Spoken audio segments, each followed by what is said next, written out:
Welcome back, everyone. This is Dr. Lassane, and here's another screencast to help you with completing an assignment for children's literature, LSSL 5360. I want to talk in this screencast about the outside reading annotated bibliographies. In addition to the books that you were reading together for the whole class, you're going to read an additional 50 books. The books have to meet the requirements that are listed below, and you're going to read them in 5 chunks of 10 and create an annotated bibliography, something that you would hand out on a parent night, something you would hand out at a faculty meeting, something that you would put up at the library website. So I want to kind of go through the details for this assignment and hopefully answer any questions you have in advance. But as always, remember, if you still have a question when this is completed, make sure that you ask me. Email is the most direct route, but you can also call my office and leave a message if I'm not there. So you're going to do 5 annotated bibliographies, and here are the topics, the requirements they need to meet. You're going to read 10 Caldecott or Caldecott Honor winning books. They can be a combination. You can have 10 Caldecott medals, or you can have 8 Caldecotts, 2 Caldecott Honors. Any kind of mixture does not matter. What does matter is that you go back at least 50 years. So for those 10 books, they ought to represent a 50-year range. So the easiest way I can think to do that is to have a book from the 60s, a book from the 70s, a book from the 80s, a book from the 90s. You kind of see where I'm going here. So make sure that you've got that range. I don't want you to miss any of the Caldecott or Caldecott honors from the past. You're also going to have 10 books from the New York Times bestseller list for children's picture books. You may pick those books from January through August of 2016. Please be sure, though, that these books are recent. Sometimes an old book gets back on a bestseller list, so I would prefer that you're reading the most recent books you can. For example, I know that right now on the bestseller list are a wide variety of titles. As a matter of fact, let's see if we can't go look at some of those books right now. Sometimes I forget I'm sitting in front of a computer, so I can actually point those out to you. You can see I did a quick Google search. That was just kind of the fastest way to go here. I actually have this bookmarked. So you're going to go down through the bestseller list, and you're going to go to children's picture books. So here are the 10 books that are on the list right now, this particular week. What do you do with a problem? I have not, oh yes, I have seen this one. Sorry about that. This is from a very small publisher, probably will be difficult to find. Dragons Love Tacos is a couple of years old, but still a wonderful kind of book to look here. The Wonderful Things You'll Be. This is similar to Dr. Seuss's Oh, the Places You'll Go. There's The Day the Crayons Quit, The Thank You Book by Mo Willems, The Book with No Pictures by B.J. Novak, Good Night Construction Site, If You Ever Want to Bring an Alligator to School, Don't, Rosie Revere, Engineer, and Last Stop on Market Street by Matt de la Pena.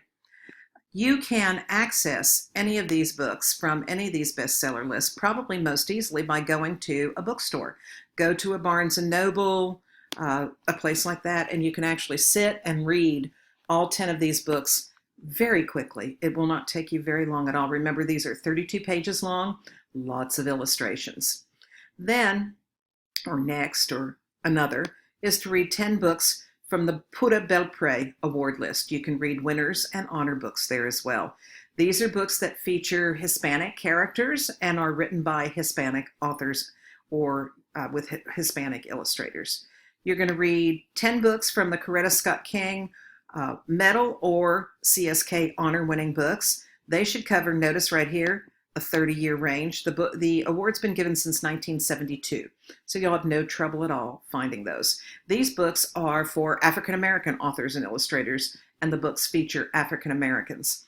You might want to stick with the CSK illustrators because then you're looking at picture books, and that's what I want you to read.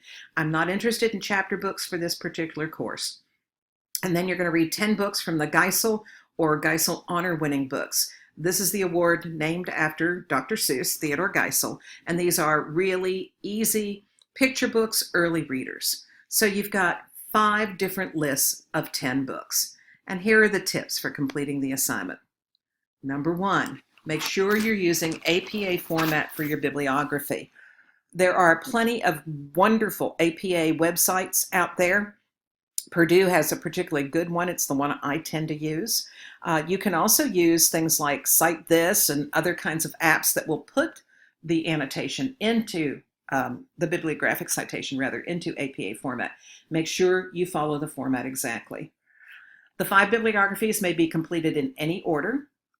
If it's a range of dates, make sure you stay within those dates, that you cover that range.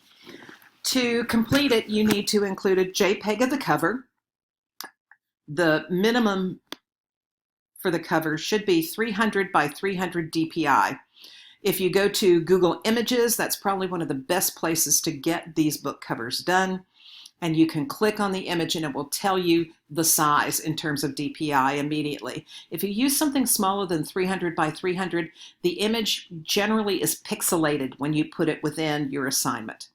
The annotation should then contain a summary of the story, a response to the book.